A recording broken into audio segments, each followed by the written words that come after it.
लाभान्वित होगा।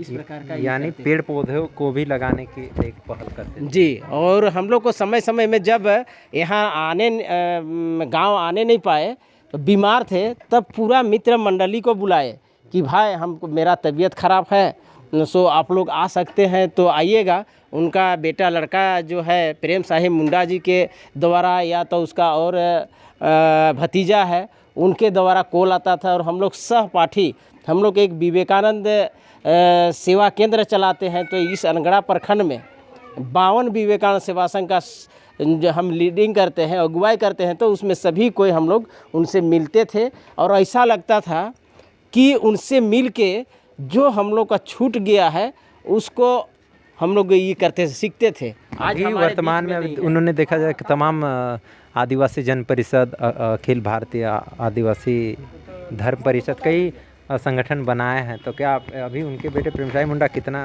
प्रखर रूप से काम कर रहे हैं? क्या उनके प्रेम साहिब मुंडा तो उन्हीं के विचारधारा का एक फोटोकॉपी के रूप में उसका जो धरोहर जो बताए रास्ते में काम कर रहे हैं। और जितना भी CNT एक्ट का जो भी नियमावली है उसके आधार पर आदिवासी का ज़मीन को संरक्षण करने का काम कर रहे हैं।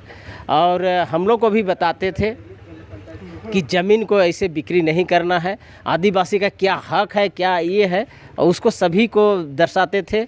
और उनका तो क्या बोलते हैं सिद्धांत और जो वकालत का जो ये होता है पेज किस पन्ना में क्या है, और ये हम लोग का पंचायती राज का बड़ा सा बुक दे के किस अध्याय में किस पेज में क्या लिखा है उसको जाके अध्ययन कीजिए। तो बहुत बड़ा वो जानकार व्यक्ति थे। अभी किताबों की भी जानकारी दिया हाँ जी जानकार देते थे। आज उनसे जब भी आते थे तो हमको याद आता है कि मेरा वो आजा लगते थे, बूबा लगते थे कि नाती साहब आ जाइए, कुछ विचार रखना है, कोई बात रखना है। जो भी कार्यक्रम हम लोग को होता था एक आदर्श पंचायत के बनाने के बारे में भी, तो उनको हम लोग बुलाते थे और राय मशवरा करते थे कि हम लोग को किस दिशा में कैसे काम करना है। तो बहुत मज़ेदार व्यक्ति थे वो। अभी नहीं रहने से हम लोग को बहुत सा खामियां भुगतना पड़ रहा है। ये चीज़ कहना है। पुनः जोहार।